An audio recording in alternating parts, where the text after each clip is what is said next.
Hi guys, welcome back again to my channel. और मैंने एक पोस्ट अपलोड किया था जिसमें मैंने कहा था मैं अपना स्लीप पैरालिसिस का या फिर एक हॉरर एक्सपीरियंस बताने वाली हूँ। तो ये जो वीडियो है स्लीप पैरालिसिस के ऊपर है। बहुत लोगों को लगता है, दे आर 90% पीपल जिन्हें लगता है भाई स्लीप पैरालिसिस कुछ नहीं होता है, स्ट्रेस या एंग्जाइटी की वजह से होता है, या फिर इसे बस एक रूमर बना के बस फैला दिया है कि हाँ भाई स्लीप पैरालिसिस होता है। बट नहीं, जो मेरा फर्स्ट एक्सपीरियंस था वो आप कह सकते हो डिप्रेशन, स्ट्रेस वगैरह के उस वजह से हुआ है। बट जो सेकंड एक्सपीरियंस था वो किसी रीज़न के ऊपर नहीं था। आई मीन कोई रीज़न ही नहीं है उसके लिए। तो फर्स्ट एक्सपीरियंस की तरफ बढ़ते हैं फर्स्ट। और सब्सक्राइब करें, लाइक करें, शेयर करें और कमेंट करें अगर आप न्यू हो तो। और अगर आप न्यू नहीं हो फिर भी मेरी वीडियो बिना सब्सक्राइब किए देख रहे हो। Anyways, let's move to the first topic. तो कुछ ऐसा सीन था, उस वक्त मेरा 9th था एंड मेरे पेरेंट्स ने मेरे माइंड में एक चीज़ डाल दी कि 9th है, देयर इज़ नो ऑप्शन कि तुझे री एग्ज़ाम मिलेगा या फिर तुझे कोई और ऑप्शन मिलेगा कि भाई तू फिर से एग्ज़ाम दे और फिर पास हो जा, तुझे रिपीट करना पड़ेगा अगर तू फेल हो गई तो। इस वजह से मैं बहुत स्ट्रेस्ड हो गई थी एंड लाइक मैं कैसे करूँगी सब कुछ, इतना सब कुछ भाई। एक तो बोर्ड्स बहुत, 9th की एग्ज़ाम बहुत पास में, मैं कैसे क्या। बट स्टिल ना उस टाइम आप एक चीज़ ये बोल दूँ कि अनफॉर्चुनेटली या लकीली कोविड आ गया था।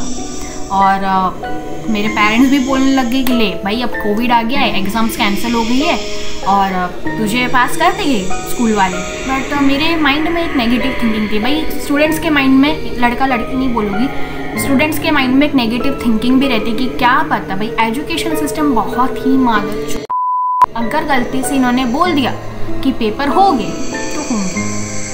तो उसी की वजह से स्टिल मैंने अपनी पढ़ाई ना जारी रखी। भाई भाड़ में गई दुनियादारी, पढ़ाई करो तो करो। तो एक टाइम पे ऐसा आया कि भाई मैंने सोच लिया नहीं, मेरे को घर पे एक दिन तो रहना नहीं है, मेरे को मेरा माइंड ना पूरा फ्रेश करना है। तो मैं बाहर जाती हूँ घूमने के लिए एंड मैं गई भी। मेरे पेरेंट्स ने परमिशन भी दे दिए, मुझे परमिशन दे दी कि ठीक है तू एक दिन बाहर घूम के आ और बस घर पे सेफ आना। तो मैं आई थी रात को 9 बजे घर पे एंड मैंने मम्मी को बोल दिया मम्मी मैं खा के पी के सब कुछ पानी पी कर आई हूँ। तो मम्मी ने बोला ठीक है जाके आराम कर, अभी आज पढ़ाई करने की ज़रूरत नहीं है। मैंने भी बोल दिया ठीक है। मेरी मम्मी को इतना पता था अगर ये एक बार सो गई तो भाई ये मरे जैसे सोएगी, फिर इसको उठाना इम्पॉसिबल है। चलो मैं सो तो गई, हमारे घर का माहौल पूरा शांत, मैं सोई हूँ। जैसे मतलब मेरी नींद गहरी हो गई थी तो मुझे तो होश था नहीं भाई कि क्या चल रहा है क्या नहीं चल रहा है। बट एकदम से ना मेरे को झटका लगा बॉडी पे कि भाई कुछ तो गलत हुआ है। कुछ और मत सोचो भाई, अपने दिमाग से तो कुछ और मत केमिकल मत फैलाओ यहाँ पे।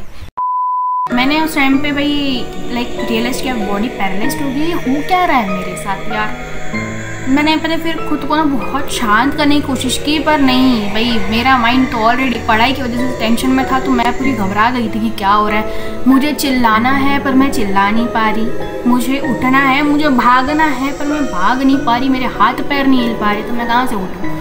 बट स्टिल बाद में क्या हुआ, 10 या 15 मिनट के बाद ही मेरी बॉडी नॉर्मल हुई। एंड मैं सुबह ना ये चीज़ हमने पापा को बताया क्योंकि पापा बहुत फ्रेंडली है। तो मैंने बताया कि पापा रात को ना पैरालाइज्ड हो गई थी मेरी बॉडी, मैं उठ नहीं पा रही थी, मेरे को चिल्लाना था लेकिन मैं चिल्ला नहीं पा रही। फिर मेरे पापा ने मुझे बताया कि इसे स्लीप पैरालिसिस कहते हैं, जो टेंशन स्ट्रेस की वजह से हो जाता है कभी कभी।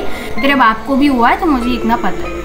लाइक ओके ठीक है, अगर अगली बार से हुआ तो मैं घबराऊंगी, बस इतना सोचूंगी 10-15 मिनट में नॉर्मल हो जाऊंगी। तो चलो ये तो एक एक्सपीरियंस भाई जो हुआ है फर्स्ट। तो भाई मैं से हमेशा कॉमनली अभी लेती थी कि भाई अगर स्लीप पैरालिसिस हुआ है ठीक है भाई 10-15 मिनट में अपन नॉर्मल हो जाएंगे, कोई घबराने की बात नहीं। और मैं वैसे ही पता है बिहेव करती थी जब भी स्लीप पैरालिसिस हुआ। तो मेरा एक ही था एजेंडा कि भाई नॉर्मल लो, आप बिंदास चल रहा है, कुछ नहीं हुआ। अभी जो सेकेंड स्लीप पैरालिसिस हुआ है, मतलब सेकंड तो बोलूँगी क्योंकि फर्स्ट भी मेरे लिए हॉरर फिक्स से कम नहीं था, पर ये भी एक हॉरर ही है मेरे लिए, हॉरर फिक्स थिंग है। और ये जो दूसरा एक्सपीरियंस है बहुत ज़्यादा हॉरर। तो जो दूसरा हॉरर एक्सपीरियंस था वो कुछ इस तरीके का था कि भाई रात को ना मैं जल्दी सो गई थी 8 या 9 बजे, क्योंकि मुझे सुबह कहीं जाना था और मैं बहुत एक्साइटेड थी उस चीज़ के लिए। एंड लाइक तुम सोच लो भाई जो किसी चीज़ के लिए एक्साइटेड है उसके माइंड में टेंशन स्ट्रेस क्यों रहेगा, राइट। तो मैं बहुत फ्रीली माइंड से सो गई थी। मेरी रात को भाई 2 या 3 बजे ना झटके से नींद खुली, और ऐसा भी झटका नहीं कि भाई बॉडी एकदम से मतलब झटका ले ली, नहीं, किसी ने मुझे लाइक पुश किया, धक्का दिया। ऐसा भी मत समझना भाई खुद को दीवार में ले जाके पटक, भाई तू ऐसा ही रहे। मर जा उधर जाके। बुरा तो नहीं लगा भाई तेरे को, इधर बैठ जा आराम से। भरोसा नहीं भाई, कभी रात को उठ के आ गया मेरे गला वाला दबा लिया तो। मेरे को रियलाइज हुआ भाई कैसे गड़बड़ हो सकती, स्लिप पैरालिसिस बोलो। और ये स्लिप पैरालिसिस इस रूम में नहीं हुआ था, हॉल में हुआ था, जहाँ मैं मतलब सोफे में सोती थी उस टाइम पे, क्योंकि इस रूम में बहुत ही मतलब कचाड़ खाना भाई, कपड़े इधर उधर फैले हुए, तो नींद कैसे आए किसी को। और सोफ़ा भी ऐसा था वन भाई, सोफ़ा एक ही रहता है, एक इंसान सो सकता है, तो लाइक मैं ना पूरे कोने में चिपक गई। एंड रियलाइज़ हुआ यार स्लीप पैरालिसिस है, 10 मिनट 15 मिनट की बातें नॉर्मल हो जाऊँगी, कोई टेंशन नहीं, घबराहट भी नहीं। मैंने अपनी आंखें बंद कर ली और फिर सोने की कोशिश की, पर मेरे को नींद नहीं आ रही थी। पर जैसे मैंने आँख बंद की ना, मेरे को पता है बहुत ही अजीब सी ना किसी की जलने की स्मेल आ रही थी, कोई फ्लैश इंसान का मांस जल रहा है, बहुत मतलब बहुत ही गंदी, ऐसा भी नहीं कि कोई जानवर या फिर कुछ। तू हट जा भाई, कोई गंदा सा ना मांस कोई जानवर की भी नहीं आ रही है, बस बहुत अजीब सी स्मेल आ रही है। और उस स्मेल से ना मेरी लाइक सांस फूल रही थी, मेरे को लाइक अंदर ही अंदर ना बहुत पेन हो रहा था, चेस्ट पेन हो रहा था मेरे को, मैं सांस नहीं ले पा रही अपनी। और मैंने फिर भी पता चिल्लाना चाहा, बट मेरी आवाज़ नहीं निकल रही। और उस टाइम पे मुझे पूरा फील हो रहा था कि मेरे शरीर के ऊपर कोई तो बैठा है, और ऐसा भी नहीं जो रहता है ना ऐसे, मतलब ऐसे दोनों पैर करके ऐसे बैठता है इंसान बोलो या कोई भी बोलो, तो वैसा कोई बैठा है, पूरा भार डाल के बैठा हुआ है। एंड जैसे कि आपको मैंने बताया, मैं अपना मुंडी हिला नहीं सकती थी, मैं सिर्फ अपनी आँख हिला सकती थी, इधर उधर देख सकती थी। तो मैंने नहीं कि साइड आँख से मम्मी को देखा, मम्मी मेरे साइड में, भी हॉल का मैं दिखा दूंगी एक्चुअली में कैसा पूरा बेड और सोफा का है। तो मैंने मम्मी को देखा साइड आँख से, मम्मी को देखा तो मम्मी ना ऐसा लग रहा था अनकॉन्शियस सी लग रही है मेरे को, लाइक बेहोश हो गई है। एंड स्टिल मैंने उस चीज़ को इग्नोर किया और मैंने ना खुद को रिलीव किया, सांस लेने की भी कोशिश कर रही थी, लेकिन मेरे को सांस तक नहीं लेनी हो रही थी भाई, इतना लाइक लग रहा था किसी ने जकड़ लिया।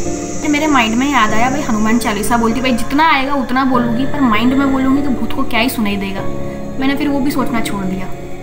मैं पता है जब तक ये 10 या 20 मिनट तक के भाई ये चलता ही रहा, और मेरे को वो गंदी सी स्मेल आती ही रही थी, मतलब कंटिन्यूसली। अभी भी पता याद आ रहा है मेरे को स्मेल कैसी थी। मैंने फिर पता अपनी आँखें बंद की, और ये 10 मिनट तक के तो मैंने अपनी आँख बंद की थी, ठीक है, मतलब समझ जाओ पूरे 30 मिनट हो गए थे इस चीज़ को, मैं अभी तक नॉर्मल नहीं हुई थी। एंड देन मैंने सोचा भाई अब आँख खोलती हूँ, जो होगा भाड़ में जाए, मेरे को नहीं पता, पॉजेस्ड होंगी ना हो जाऊंगी, वैसे भी जिंदगी जीनी किसको है। मैंने आँख खोला एंड फिर मैंने साइड आँख से मम्मी को देखा एंड देख तो रही हूँ मैं, पर मम्मी की जो मुंडी है ना उसके पीछे, लाइक इधर मुंडी है और उसके पीछे ना मुझे ऐसा बड़ा सा ब्लैक स्ट्रक्चर ऐसा दिख रहा था। एंड मुझे लगा शायद से ना मेरा वहम है, मैं भी डरी हुई हूँ ना, तो क्या पता मेरा माइंड ऐसा कुछ बना रहा होगा, सोच रहा होगा। तो मैंने बस ना नोटिस किया एक बड़ा सा फिगर है, और वो नॉर्मल अपने इंसानों के जितना तो ऊंचा नहीं है भाई, वो बहुत ऊंचा है।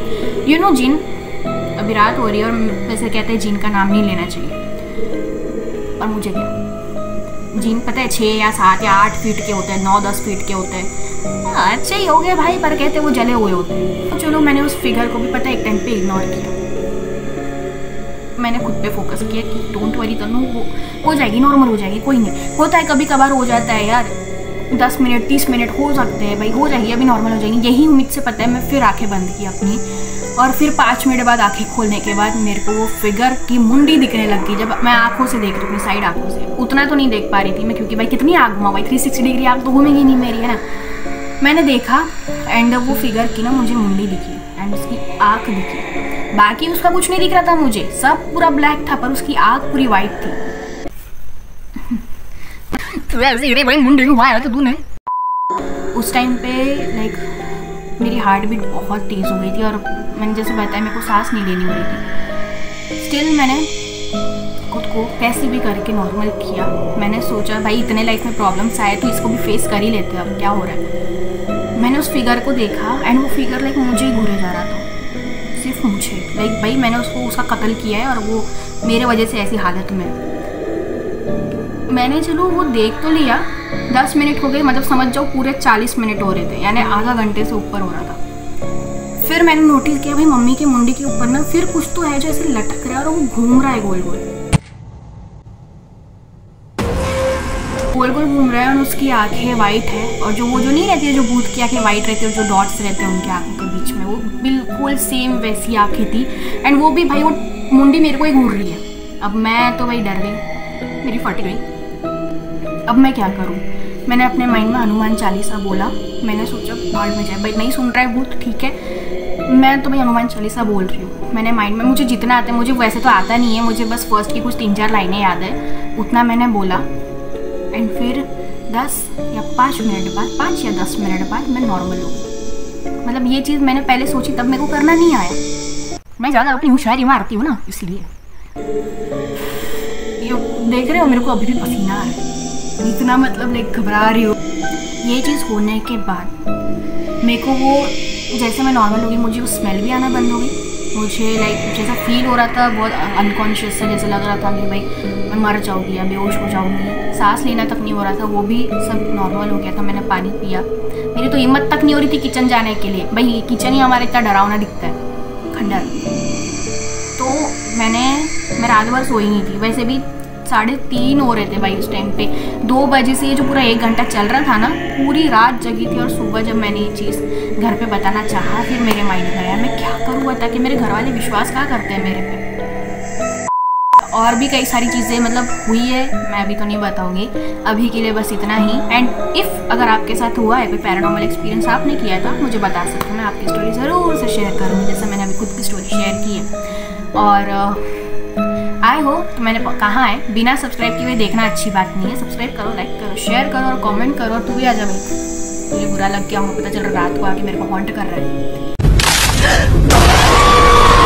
और एक और मेन बात, इसके जैसा ये हुआ तो अगले दिन मुझे घूमने जाना था, तो वो भी कैंसिल हो गया था क्योंकि मेरी तबीयत बहुत ज़्यादा सीरियस हो गई थी। जैसे कि मैंने बताया, मुझे ना सांस लेने में दिक्कत जा रही थी, तो मैं सांस नहीं ले पा रही थी। अगले दिन भी मुझे बहुत प्रॉब्लम हो रही थी, तो मेरे फैमिली वालों ने डिसाइड किया था कि इसे एडमिट कर लेते, बट मैंने मना कर दिया क्योंकि उतना कुछ मुझे सीरियस नहीं लग रहा था। बट डॉक्टर को भी कोई रीज़न समझ में नहीं आया कि एक्चुअल में रीज़न क्या है। भाई सब कुछ तो ठीक है, पर सांस क्यों नहीं लेनी आ रही है। एंड उसके बाद से मैंने मम्मी को एक चीज़ बता दी कि मम्मी जिस रूम में मैं सो रही हूँ ना, या फिर अगर किसी सोफे में सो रही हूँ घर पे, तो वहाँ पर ना एक बार ना मेरी नज़र उतार लिया करो बस, लाइक मेरे को नींद अच्छे से आएगी। And to be honest guys, ये सब होने के बाद मेरी मम्मी जब से मेरी नज़र उतार रही है, उसके बाद से स्लिप पैरालिसिस तो क्या भाई, वो भूत पिशाच बोलो तो कुछ भी नहीं हुआ, स्लिप पैरालिसिस तक नहीं हुआ मुझे। सो यही था। तू एक आँख से क्यों देखता है भाई, 2 आँख है ना तेरे को, दोनों आँख से देख लो। यही थी आज की वीडियो, बाय बाय।